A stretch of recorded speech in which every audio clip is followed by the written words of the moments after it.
Hello there. I'm Dion, and I just wanted to quickly record my initial thoughts after watching the latest episode of Kenobi.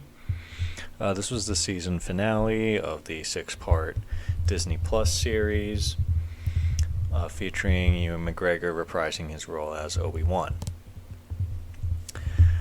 So the final episode, I thought it was really well done, very good. The only hesitancy I have is they put all of the good, like all of the best parts were at the end. The very end, they hit all of the, like, it's like they had a checklist of things they have to include. And they just started banging them out at the end there. And the biggest smile I got was either when Obi-Wan meets Luke finally and he pulls the hello there. That was great because, like, even during Star Wars Celebration 2022, we got like the infamous now interview with where he says he doesn't even like saying that line, but you knew that they had to include it. That was good.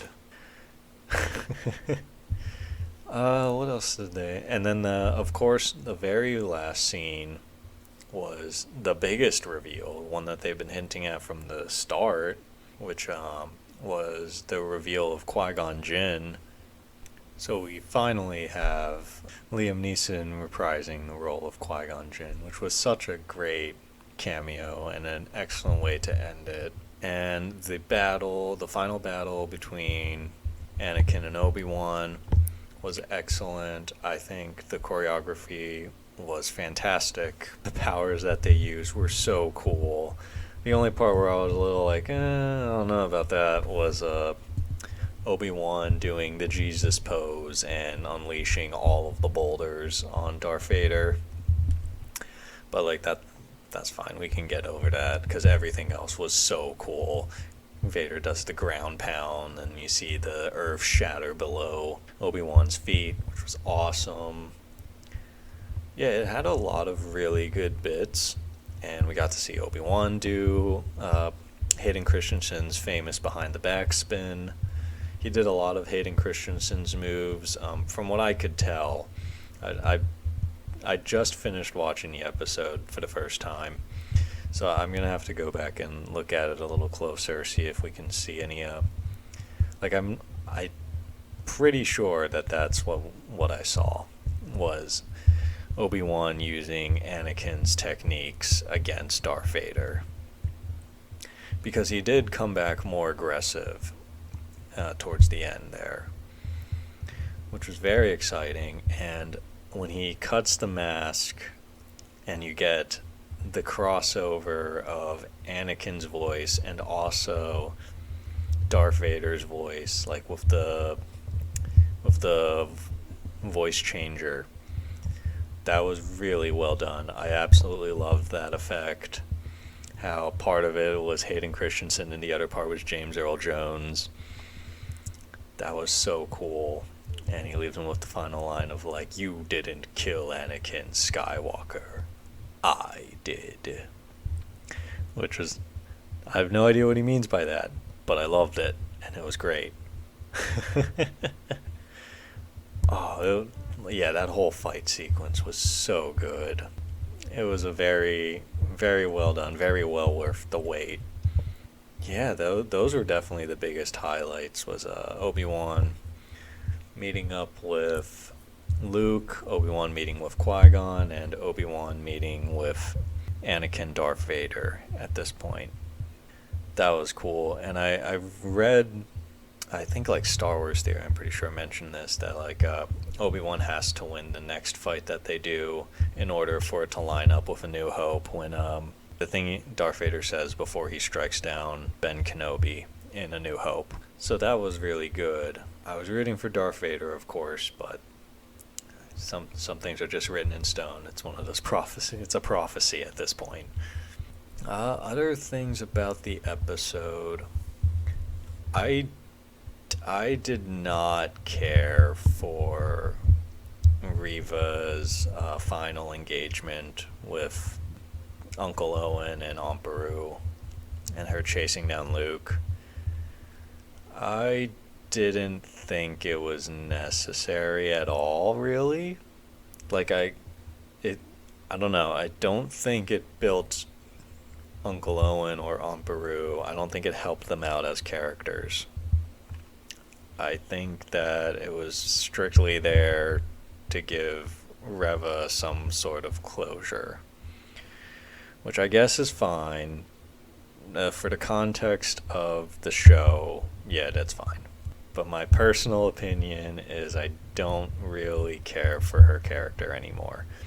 Like, I was one of the first people to be like, hey, let's give her a chance, let's see what she's about. But she just got kind of annoying.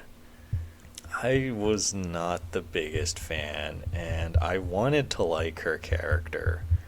I wanted to find something interesting about it, but yeah, just watching it, I don't know if it's maybe just all of the negativity is just inherently making me like her a little less. Because it's no secret that she is a very controversial character.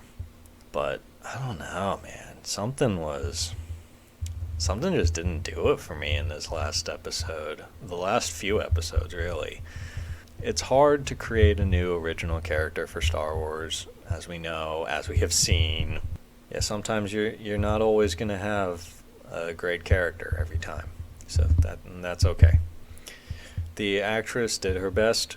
She completed what she was sent to do. She completed her assignment, which was to portray a character who is... I kind of take that back. I don't understand her character. She's very mean. She's very angry. She'll attack people for no good reason. Even if that's all an act, she still cut that lady's arm off at the very beginning, and then that Jedi, like, publicly hung him. So I don't know. I don't think she's that good. Like, personnel, or in terms of light and dark, I don't think she's that light side. Whereas, like, I mean, she spared Luke, but come on, that's not even really that one wasn't even up to her in the grand scheme of things, that wasn't her choice to make. That was, the movie that came out almost 50 years ago's choice to make, was for Luke to be alive. So she had no shot of actually doing anything. She was never a threat to Luke. And it just felt weird. I know it's hard. It's definitely hard to write around these kind of prophecies, the legends as they're called. But like, to that end, why try? Why do you have to try and write around them? Like, well, I mean, like, yeah, you have to write around them. Why try to create a new character in which you have to do that? I don't know. There's a lot of things to consider. Like, everyone has a story to tell, and these are writers. They have their own stories. Maybe they wanted their own thing to be put in, like their own kind of arc. Maybe it was all part of someone else's vision.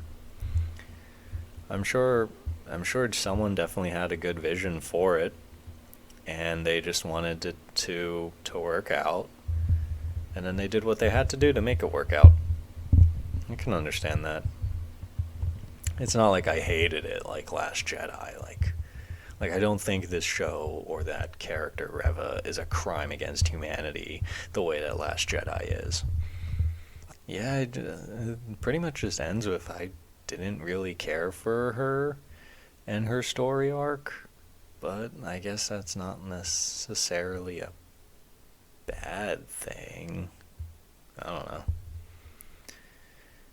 What other things happened in this episode?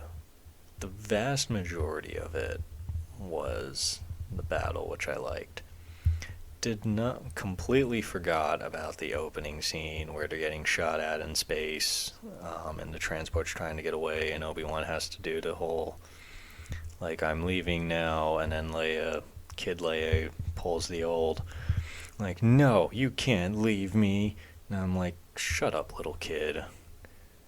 Like, that's another character that I tried to like. I liked for the first few episodes. I think definitely up until like episode 3, I liked Leia's character. I thought it was fun. I thought it was clever. But just all the negative feedback that I've seen and heard about and been told about towards her character, it it's probably rubbing off on me a little bit at this point, where I'm like, even at this point, I'm annoyed by her character. Not all of the time, though. It was just really that one scene where she's like, "No, you can't leave me." I'm like, "Oh my god, that was annoying.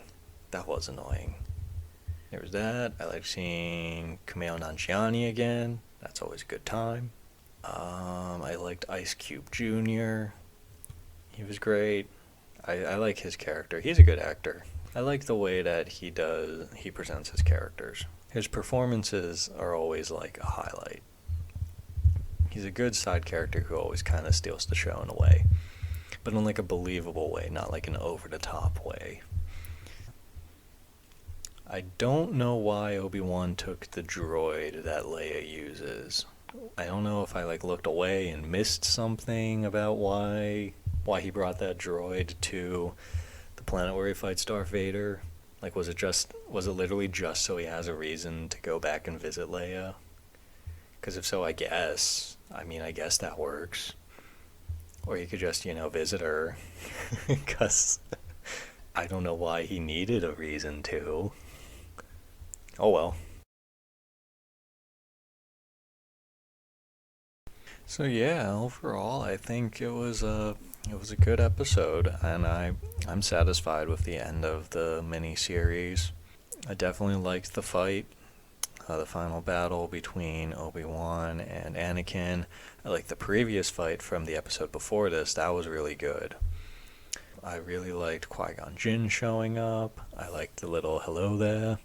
Yeah, I guess it's kind of a shorter video today. I might do one where I go over the series as a whole, but overall my final thoughts for the season finale are good.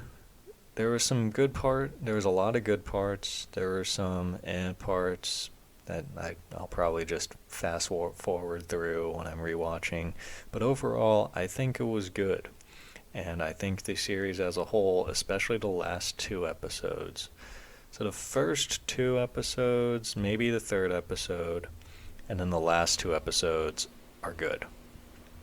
Episode 4 was terribly stupid. I did not enjoy it very much at all.